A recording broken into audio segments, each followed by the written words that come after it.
core areas. Alam ba yan? Kung ba yan sa right side? War rules. Yes, yes. Okay, peace rules, state recognition, sovereignty rights, diplomatic relations, and peaceful dispute resolution. War rules, conduct of warfare, prisoner treatment, protection of civilians, and conflict termination. International organization, formation, powers, and operations of bodies like the UN, WHO, and regional organization. Neutrality rules, rights and duties of neutral states, and their relation with warring parties. Naam, barakallahu fiik, Sister Fatima. Dito ya ikhwani wa akhawati, ang Kanunul Am al-Khariji, ang pampublikong batas panlabas, Al-Kanun Al-Am Al-Khariji, International Public Law, ay ang kalipunan ng mga alituntunin na nag-aayos. Una, nag-aayos ng ugnayan ng mga estado sa isa't isa. Pangalawa, nagtatakda ng mga karapatan at tungkulin ng mga bansa sa panahon ng kapayapaan. No? Peace rules, mayroon tayong peace rules na tinatawag. No? War rules, makuha natin yan inshallah mamaya-maya. Dito, nagtatakda ng mga karapatan at tungkulin ng mga bansa sa panahon ng kapayapaan, digmaan at neutralidad. Nagreregula ng relasyon ng mga bansa sa mga pandaigdigan at regional na organisasyon gaya ng UN, African Union, GCC at League of Arab States. Anong halimbawa niyan? Halimbawa ng panahon ng kapayapaan, mayroon tayong tinatawag na Treaty of Amity and Cooperation in Southeast Asia, yung TAC. Narinig niyo yung TAC? Sino nakarinig ng TAC? Isang TAC lang. Ano ibig sabihin ng TAC? Yung Treaty of Amity and Cooperation in Southeast Asia, kasunduang pangkapayapaan ng bansa sa ASEAN.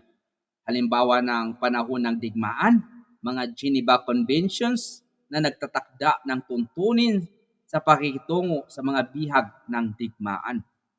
Halimbawa ng neutralidad, ang Switzerland ay kilala sa pagiging neutral sa mga armadong tunggalian. Dakika, stop tayo dito.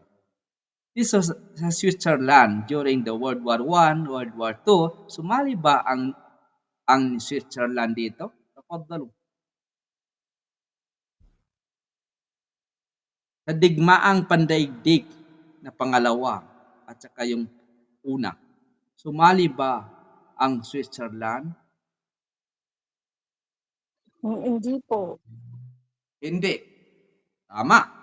Dahil, Jazakillah khairan Sister Fatima, dahil ang Switzerland ay kilala sa pagiging neutral sa mga armadong tunggalian.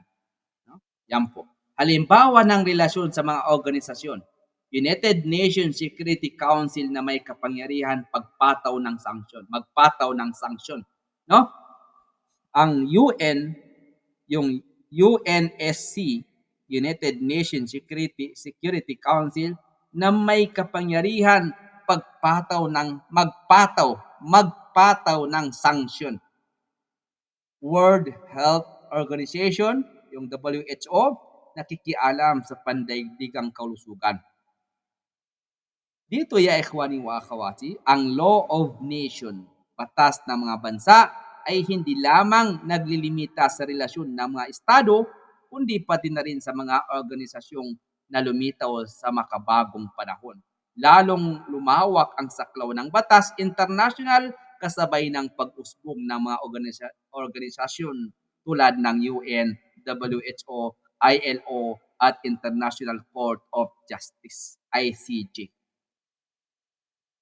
Saan bansa yung ICJ? Sa Hague International ba Court. yun? The Hague. Aha.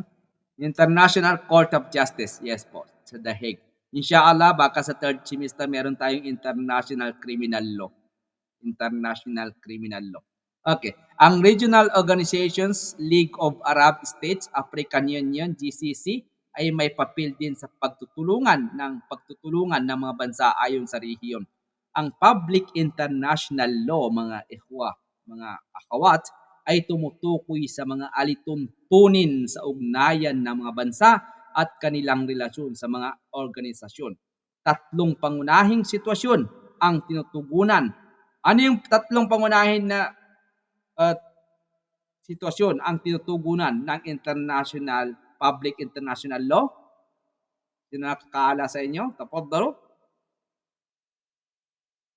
Ang public international law may tatlong pangunahing sitwasyon ang tinutugunan nito. Tafaddali, Sister Fatima. Yung ba yung UN? Maliban lang doon. United Nations.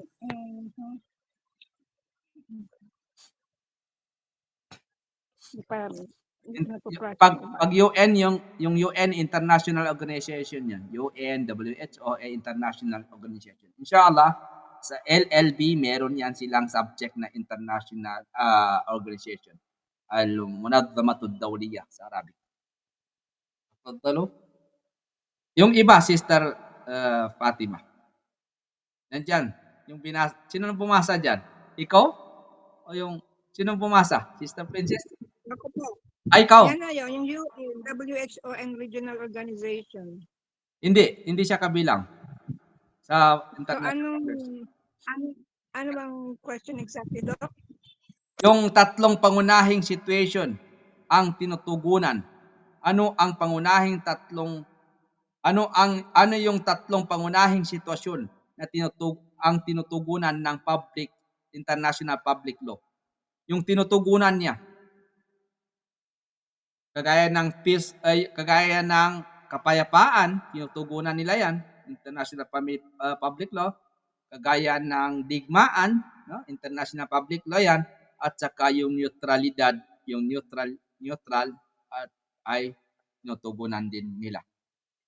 Pero, yung sabi mo na kanina, kasama rin dito ang mga regulasyon ng pandaigdigang organization, yung international organization. Kasama yan sila. Pero may tatlo siya na yung peace, Yan ba yung war, International Court of Justice kasama? International Court of Justice. Yes, kasama po. International Court of Justice. Opo. Kasama rin dito ang regulasyon sa pandaigdigang organization, yung international organization na UN, WHO, ILO, AU. Ano yung AU? GCC at saka LAS. Aha. Okay, kuha natin Geneva Convention. Aha, Geneva Convention. Opo, kasama din yan. United Nations Charter. Opo. Barakallahu fi Sister Fatima. Jazakillah khairan. Naam. So, kunin natin yung peace rules. Gusto niyo bang peace? Gusto niyo yung peace? Yes. Okay. Yes. Gusto niyo? O dito tayo sa war? Okay, dito muna tayo sa peace. Unahin natin yung peace. No? Kasi ito kailangan. Bago tayo mag-war. Peace muna, bago mag-war. Okay, dito ya ikhwani wa akhawati, barakallahu fikum.